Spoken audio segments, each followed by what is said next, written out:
Уровень насилия совершенно не соответствует масштабу территорий, за которые идет спор. Хотя при тех жертвах, которые понесла и таджикская сторона, я считаю, что нужно говорить не о победе, а о трагедии. Подчеркну, Россия в данном случае не поддерживает в пограничном споре кого бы то ни было. Я считаю, что нужны усилия компетентных органов уже двух республик по пресечению провокаций.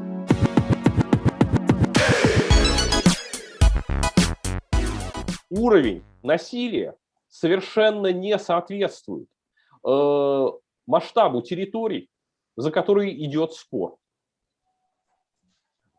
Жертвы человеческие, раненые, убитые, разрушенные дома – это неадекватная плата за масштаб того спора, который мы имеем сегодня. То, что обе стороны решили прибегнуть к насилию, то, что были задействованы войска, тяжелое вооружение – это трагедия, это огромная трагедия. И долг президентов обоих стран остановить ее и сделать так, чтобы это никогда не повторилось. Они оба приносили присягу перед своими народами. Защищать жизнь и безопасность граждан. Конфликт на границе, цели которого не соответствуют его масштабам, это реальная и бессмысленная угроза для простых граждан. Я понимаю патриотический порыв, я понимаю необходимость учесть ошибки с точки зрения безопасности, но сам по себе данный конкретный конфликт должен быть окончен. Это самая важная вещь, которую я просто хотел бы сказать на кыргызстанской площадке, поэтому я начинаю с нее. Теперь, по поводу, скажем так, международных аспектов. Проблема этого конфликта в том, что он очень сильно политизируется и внутри двух стран, и на международной арене. Не секрет, что в Таджикистане это используется для пропаганды образа действующего президента. Данный конфликт используется как повод говорить о какой-то победе, хотя при тех жертвах, которые понесла и таджикская сторона, я считаю, что нужно говорить не о победе, а о трагедии.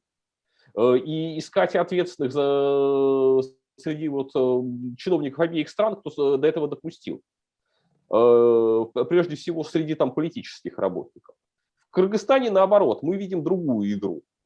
Этот трагический конфликт используется для того, чтобы подорвать позиции президента Жапарова. Повторюсь, я к нему не отношусь ни хорошо, ни плохо, я гражданин России, поэтому я его не выбирал, не мог выбирать. Но, тем не менее, я просто констатирую. Оппозиция использует нынешний конфликт, чтобы говорить о том, что от Жапарова отвернулись внешние партнеры. Что якобы Россия поддерживает Таджикистан, и, соответственно, под Жапарова можно подкапываться. Это сугубо внутренняя политическая игра, не имеющая отношения к никакого к реалиям.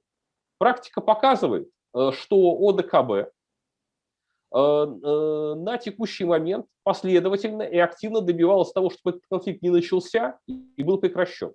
Я должен напомнить, это открытая информация.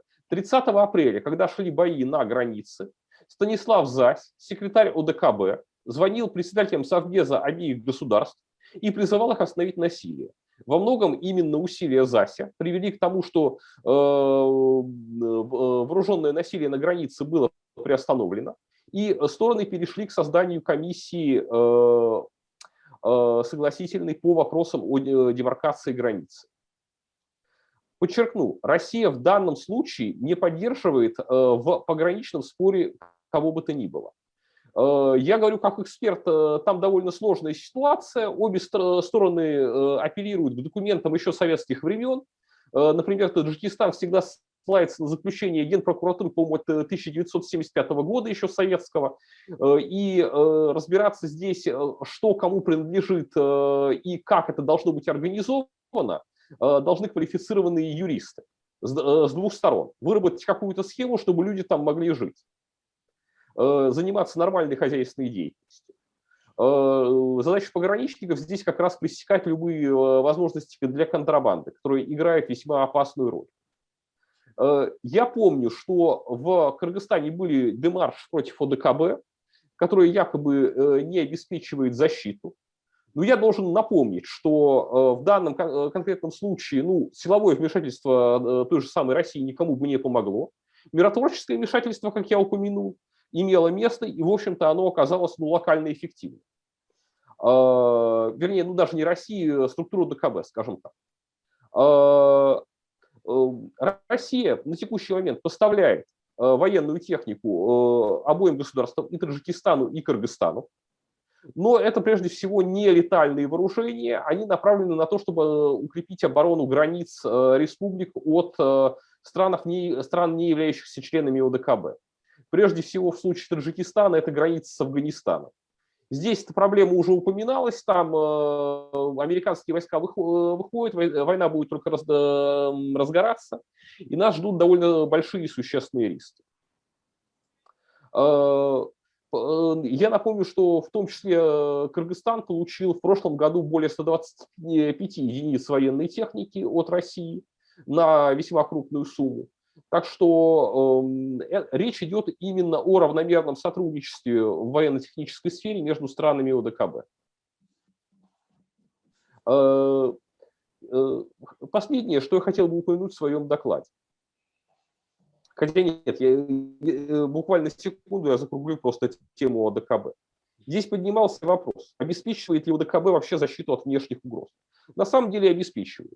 Тем более, что здесь упоминали пример Узбекистана и Туркменистана. В последние годы они в ОДКБ не вступают, но тем не менее постоянно обращаются к России за поддержкой, с учетом выросшей угрозы со стороны Афганистана. Потому что в обоих странах понимают, никто, кроме нас, никто, кроме наших союзных государств, обеспечивать безопасность региона не заинтересован. США далеко. Им интересно, чтобы регион, наоборот, пылал и создавал проблемы Китаю, России и Ирану.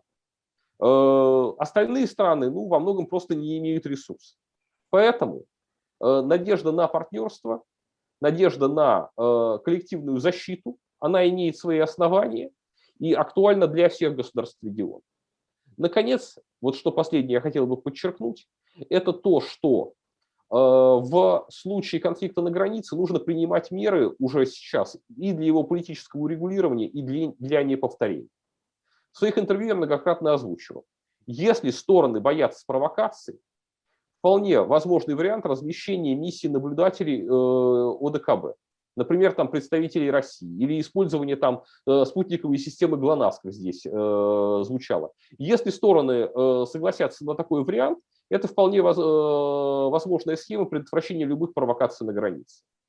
Кроме того, я считаю, что нужны усилия компетентных органов уже двух республик по пресечению провокаций. Потому что не секрет, что накануне и этого конфликта на границе, и предыдущих инцидентов, там появлялись представители американских НПО, даже американские дипломаты в некоторых случаях. Там появлялись представители криминалитета. Я не буду упоминать о том, что когда уже насилие началось, писали, что в кабинет главы Баткенской области явился достаточно известный представитель криминалитета, который вообще-то, по-моему, должен там, судя по другим новостям, находиться под арестом, и вел с ним продолжительные беседы. Мне представляется глубоко неправильным, когда иностранные граждане из третьих государств и представители криминальных структур столь активно вмешиваются в происходящее на границе. Это опасно. Это фактически отдает международную политику на откуп сторонним структурам, которые преследуют не интересы народов региона, а свои собственные, криминальные или политические.